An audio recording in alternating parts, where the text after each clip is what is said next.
Greetings everybody. In the previous modules, we have understood the characteristics of a child with specific learning difficulties or dyslexia. We would have also understood the difficulties that are faced by a child with dyslexia. Now, reading could have been a most important difficulty that the child will be facing. In this module, we will be seeing the various skills that are necessary for a child to become a fluent reader. We will also see how to impart these skills to the child with dyslexia to make him a fluent and efficient reader. Let us now first understand what is reading. Why should we understand what is reading? That is because reading is one of the most important classroom activity that happens on a day-to-day basis in the school. There is some form of reading of the text that is happening in every subject. So, it is important for us to understand what is reading and the basics of reading. Reading is nothing but making meaning from print. We need to, for this understanding of making meaning from print, we need to first to identify the words in print, which is called the word recognition, and also to derive the meaning of whatever we have read, which is called comprehension. And these two will have to act simultaneously and also rapidly for a child to become an efficient and fluent reader. Let me now go ahead and read a paragraph for you. A nut fell from a tree. This nut hit a rabbit on its head.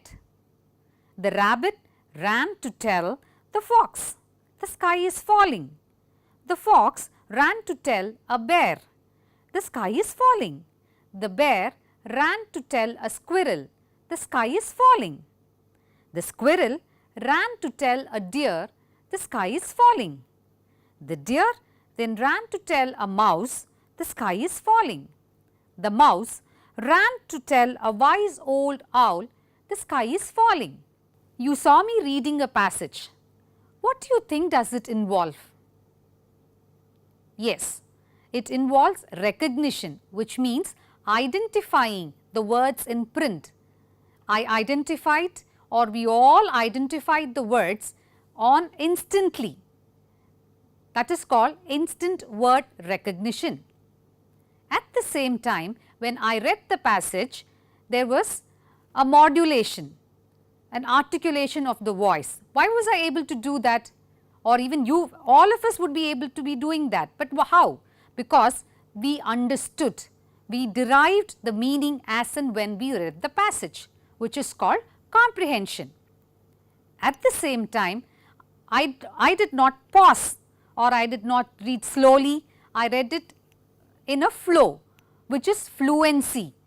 So, I did coordinate the word recognition and the comprehension, and also read this text in a rapid and accurate manner. So, I had recognition, which is word recognition, identifying the words in print, then I derived meaning, which is called comprehension as and when I read, and I also read it in a rapid and efficient manner, which is called fluency. So, a child, if he has to be an efficient reader, should possess word recognition, comprehension and fluency.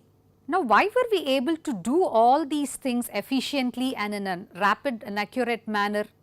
Because we had phoneme-grapheme association, which is most important. Let us now understand what is phoneme. Phoneme is nothing but the smallest unit of sound or a syllable, and then grapheme is a letter. So, we had the letter sound association. Suppose there is a letter B and the B has a sound called B. So, I was able to associate the sound B and B and read it as B. When I read, suppose there is a word called bat, I am able to read the word bat because I know the letters B, A and T and the respective sounds of B, A and T, put it together and read it as bat. If we take the example of the word fell in this paragraph which we just went through or I read, the words f, e, l form the sounds of the letters F, E and L. So, we had phoneme grapheme association. Now, the moment I saw the word fell, I understood and I immediately recognized the word. I did not hesitate in recognizing, I was able to put it together, synthesize it, blend it and read it as fell.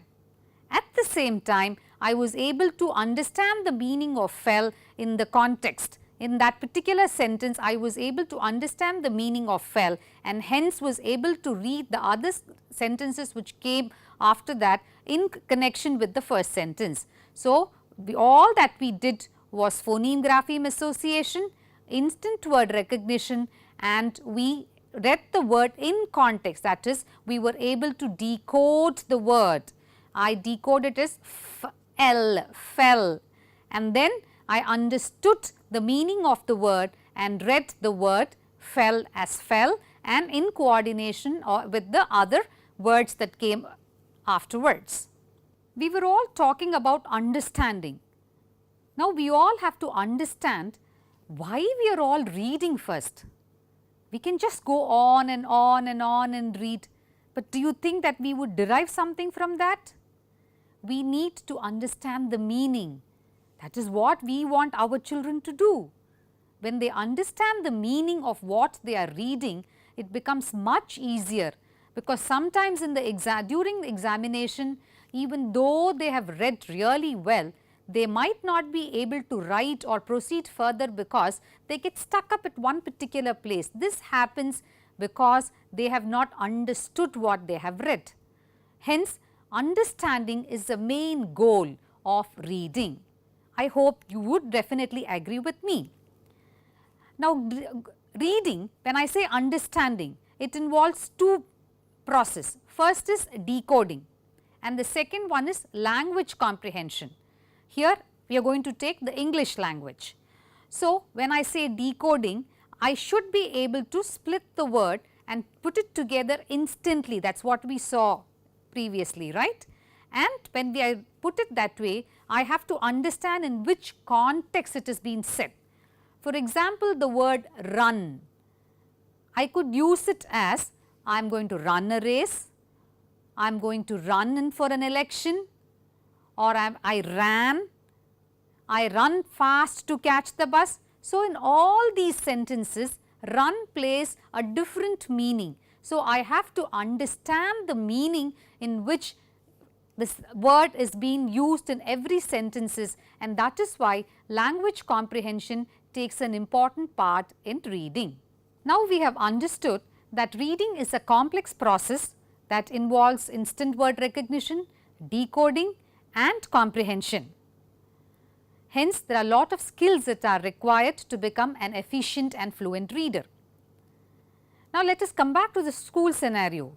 Here, the child is capable of reading only his school textbook thoroughly. That is because it has been read out to him so many times and apart from it, he also learns it by rote. Hence, his reading is without understanding and without the required skills.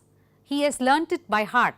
At the same time, when a new material is presented to him, he finds it difficult, though the same words that are appearing in his textbooks also appear here. For example, a nut fell from a tree, this nut hit a rabbit on its head, the rabbit ran to tell the fox the sky is falling, the fox ran to tell a bear the sky is falling, the bear ran to tell a squirrel the sky is falling, right. You would have seen children reading like this.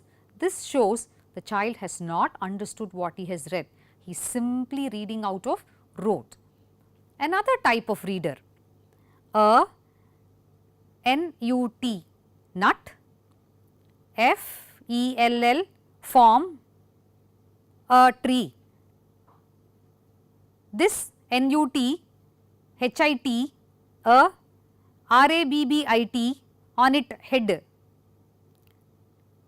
The R-A-B-B-I-T, R-U-N, run to tell the F-O-X. This shows that the child does not know how to synthesize and read, and basically he does not have the letter sound association or the phoneme grapheme association. Now, all this is required for a child to make him an efficient reader. So, in the coming segment, we will be seeing the pre-reading skills that are required for a child, or the child that he has to acquire these reading skills to become an efficient reader. Thank you.